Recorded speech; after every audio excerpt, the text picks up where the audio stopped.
Καλημέρα φίλοι μου. Σήμερα θα μιλήσουμε για μια περίπτωση που νομίζω λίγος πολύ έχει τύχει σε όλους μας. Τι ακριβώς?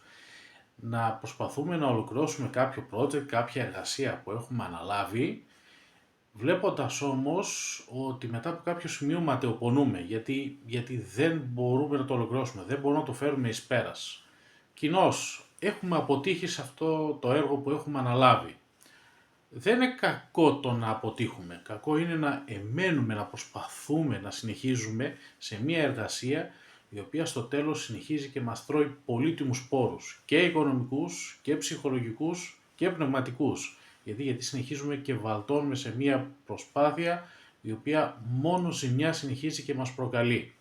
Δεν λέω εγκαταλείπουμε στην πρώτη δυσκολία, αλλά οφείλουμε, για να προστατεύσουμε πρώτα απ' όλα τη δουλειά μας και τον κόπο μας, να έχουμε βάλει μια κόκκινη γραμμή ήδη πρωτού ξεκινήσουμε, μέχρι πού θα φτάσουμε, μέχρι πού θα προσπαθούμε να ολοκληρώσουμε το συγκεκριμένο project. Μετά από κάποιο σημείο δηλαδή δεν αξίζει τον κόπο, οπότε το αφήνουμε για να μην προκαλέσουμε περαιτέρω ζημιά στην ήδη υπάρχουσα επιχειρηματικότητά μας.